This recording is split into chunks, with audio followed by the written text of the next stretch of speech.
सबसे पहले तो मैं भारतीय जनता पार्टी के हरियाणा के अपने सभी कार्यकर्ता साथी और वहाँ के जो नेतृत्वकर्ता है नयाब सिंह सैनी, उनको अपने शिवहर के पूरे भारतीय जनता पार्टी की ओर से उनको बहुत हार्दिक बधाई और शुभकामना देना चाहता हूँ।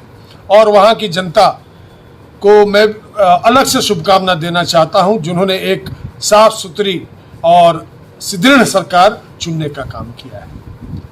जो घटनाक्रम था, देखिए, आप ही कहते हैं कि मैं भी हमेशा एक बात कहता हूँ कि कहाँ जा रहे हैं, तो मैं कहता हूँ कि झूठ सच बोलने।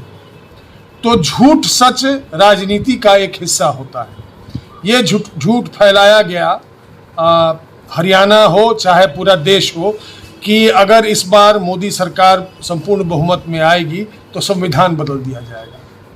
और उस झूठ में लोग दिग्भ्रमित हुए और भारतीय जनता पार्टी को पूर्ण बहुमत की नहीं आया, लेकिन सबसे बड़े दल के रूप में उभरा।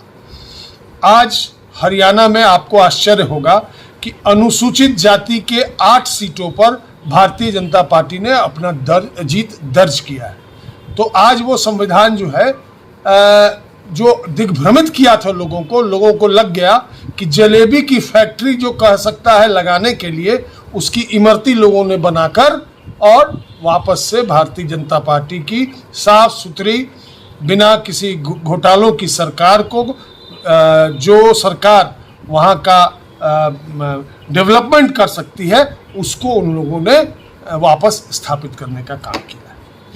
जम्मू कश्मीर की जो सामाजिक व्यवस्था है, उस अनुरूप ही एकदम बिल्कुल रिजल्ट आया है। और इस बार पिछली बार 25 सीट आया था, इस बार भारतीय जनता पार्टी को 29 सीटें आई हैं, तो हमारा 4 सीट बढ़ा है। लेकिन जो वहाँ सामाजिक जो समीकरण है, उसमें भारतीय जनता पार्टी शायद उन लोगों के मन में घर नहीं करती है जिनको इस बात का इल्म है कि ये जो धार्मिक इस पर रह जाते हैं।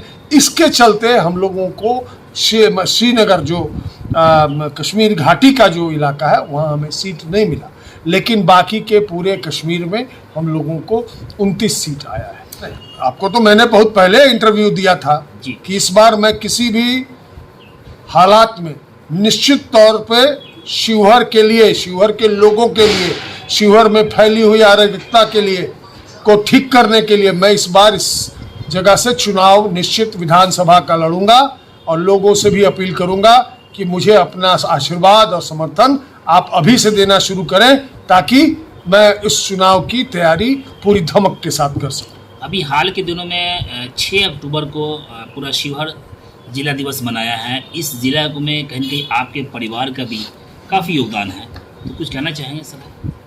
देखिए, शिवहर जिला इस उत्तर भारत का सबसे छोटा जिला होगा मेरे समझ से, भूगोलिक दृष्टिकोण से और जो यहाँ का पॉपुलेशन है उसके भी हिसाब से।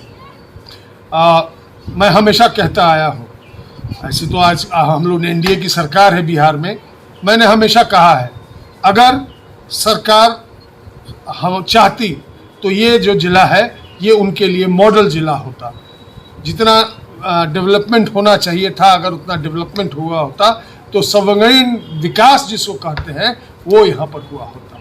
विकास हुआ है, निश्चित तौर पर हुआ है, सरकारों ने काम किया है, लेकिन हम पूर्ण रूप से, आर्थिक रूप से इस जिले के लोगों का आर्थिक जो लेवल है उसको ऊपर नहीं कर पाए।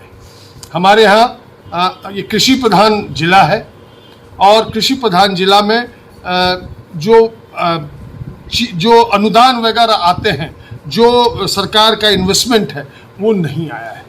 लेकिन फिर भी हम लोगों ने अच्छा, हमारे यहाँ डेवलपमेंट सरकार के माध्यम से जितना हुआ है वो काफ़ी हुआ है। और शिवहर सबसे छोटा जिला है, हमेशा इच्छा रहेगी, हमेशा प्रयास रहेगा कि शिवहर एक मॉडल जिले के रूप में इस देश में स्थापित हो। पिछले दिनों इस जिले में बाढ़ से भी हम लोगों ने काफ़ी परेशानी झेली है। वो जो तरियानी छपरा में बांध टूट गया, अगर सच बात यही है कि जो काम होना चाहिए उसमें भी जो विभाग हैं वो ईमानदारी नहीं बरतते हैं। आपको भी पता है, आप पत्रकार है, 5 जगह से पानी रिस रहा था, बेलवा में, मझौरा में, एक जगह और तरियानी में, सब जगह जहां पर बांध के सुदृढ़ीकरण का काम हुआ है। 1,90,00,000 रुपया प्रति वर्ष खर्चा, 90 लाख, 1,90,00,000। जी। तो अगर 90 लाख, 17 लाख मान लीजिए, तो वो पैसा कहाँ जाता है? क्यों होता है कि वहाँ उसमें ये हो गया? आपको पता है कि ये पॉइंट जो है हमारा कमज़ोर है। फिर भी ऐसा हुआ। अगर भगवान, मैंने ये दुर्भाग्यपूर्ण है कि अगर मधकौल और सौली नहीं टूटता तो वो प्रेशर हमारे बांध पर टूटता होता, बेलवा भी टूटता, मझौरा भी टूटता और तरियानी छपरा तो टूट ही गया। तो शिवहर का जो भौगोलिक स्थिति है उसमें जिन विपदाओं से हम लड़ाई लड़ने का समय आ सकता है उन पर भी ध्यान नहीं देते हैं यहाँ के लोग। आज बताइए, जिन लोगों का घर उस रात पानी में आया, जिनका अनाज, पानी, पैसा सब कुछ डूब गया, तो अब तो एक ही उपाय हो सकता है ना कि अगला जो फसल आएगा तब तक तो जो गरीब परिवार है उसके लिए तो बहुत बड़ी विभीषिका है ये। तो उसका इंतजाम सरकार से हम मांग करते हैं। हमने एक स्टेटमेंट भी आप पर डाला था कि साहब जो लोग हैं उनको इस आने वाले समय में विशेष अनुदान दिया जाए ताकि वो आने वाले फसल होने तक कम से कम आर्थिक रूप से खाने के लाले किसी को नहीं पड़े, किसी को कर्जा पैसा लेके अपना जीवन यापन नहीं करना पड़े। सर, एक सवाल आपसे और है, दुर्गा पूजा बड़ी धूमधाम से पूरे देश में मनाया जा रहा है, विशेषकर शिवहर में भी मनाया जा रहा है।